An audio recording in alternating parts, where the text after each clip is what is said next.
At 21 years old, Steven Gerrard had 28 goal involvements. Frank Lampard had 15.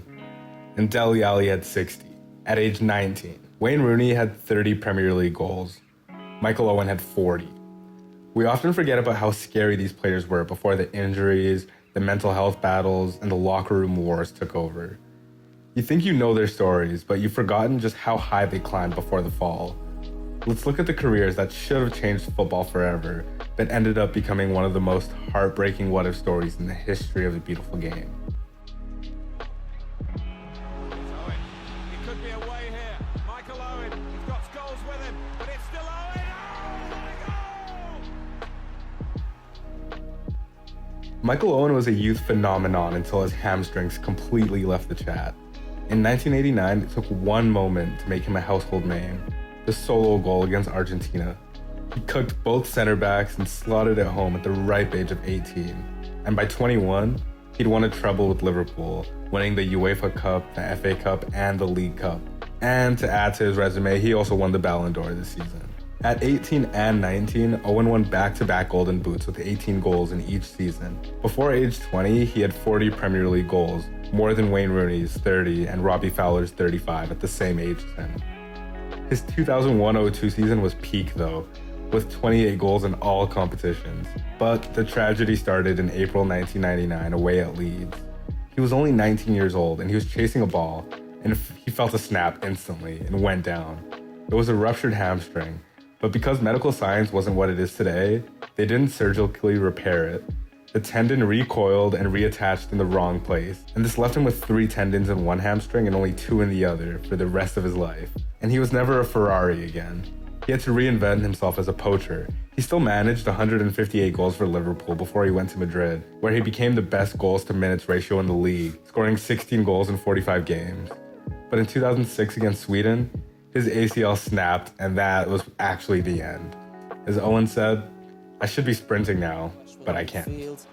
Aguero to lose it, Sanchez through, Aaron Ramsey onto Jack Wilshere, Wilshere away from Clichy! Brilliantly done! Jack Wilshere was Hail and through. To understand Jack, you gotta watch the 2011 night against Barcelona.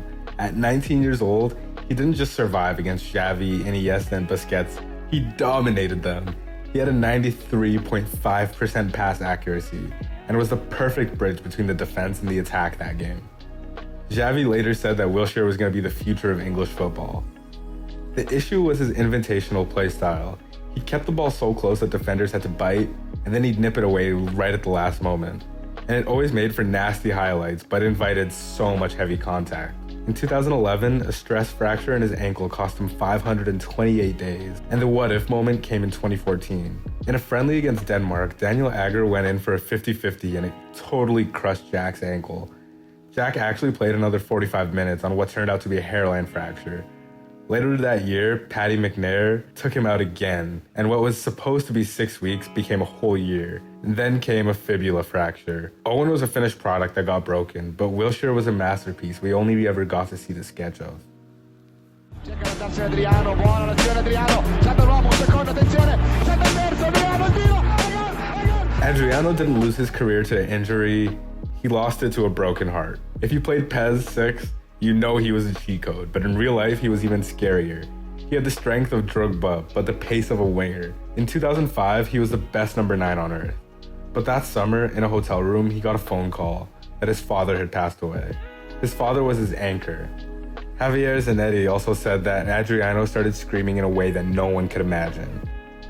Inter's owner treated him like a younger brother, but they couldn't pull him out of the deep depression he fell into. Adriano turned to alcohol to cope. He started missing training, showing up late, and was eventually spotted back in the favelas. Without discipline, his athleticism faded, and by 27, his career was gone. And his athleticism was not able to keep him at the top level anymore, and his level was khalas. Eriksson lets it run for Dele Alli. Now what can Tottenham do here? Dele Alli away from Casemiro, and still, and the deflection! Oh, he's done it again! The deflection! Dele Alli was a shooting star that just flickered off. But it wasn't one big injury, but a mix of mental health struggles and losing the love for the game. Aside from MK Doms, he brought that street ball energy to Tottenham. He didn't care who you were, he was megging you, volleying it home, and then winding up your fans in the corner just for the love of the game. By 21 years old, Dele had 60 goal involvements in 103 games. To put that in perspective, at the same age, Steven Gerrard only had 28, David Beckham had 12, and Frank Lampard had 15. He was a shadow striker before the term was even popular.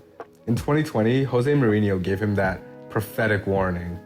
One day, I think you will regret if you don't reach what you can reach. It wasn't one thing that killed his career, but a collection. When Poch left, more rigid managers didn't know what to do with a free spirit like Dele. He suffered the same niggle hamstrings as Owen, losing his burst. And then in 2023, he did an interview with Gary Neville and he revealed the truth, talking about his childhood trauma, his sleeping pill addiction, and he was the kind of kid who just wanted to play football with a smile. But the world just became so heavy. Talent, c'est du niveau de Messi, et sans faire de langue de bois. Hein. Quand je le vois comme ça à Paris, ça me fait mal pour lui parce que... Ben Arfa is the poster boy for Streets Won't Forget. He has a low center of gravity, the glue-like touch, and even at the Clairefontaine Academy, Karim Benzema was glazing him, saying Ben Arfa would be the future and he'd be better than Messi. Ben Arfa didn't just disagree with coaches, he went to war with them. At Hull City under Steve Bruce, he famously covered less distance than his own goalkeeper in a game. And he went to Nice, dropped a calm 17 goals, and then went to PSG just to get frozen out of the squad for a whole year. To celebrate being frozen out of the squad for 365 days, he actually brought a cake and pizza to the dressing room to troll the management. He wasn't a what if because bad luck. He was an artist that just refused to follow any instructions. He played for the joy of the nutmeg, not the efficiency of 3 points. But as he said, I'm a bit of a rebel, but I'm a nice rebel. Those are some of the what-if stories that I've came across researching old soccer history. I really hope you enjoyed the video. If you did, drop a like, comment, subscribe. Let me know if there are any other what-if careers that you know and if you want a part 2 to this. And I'll see you in the next video. Peace.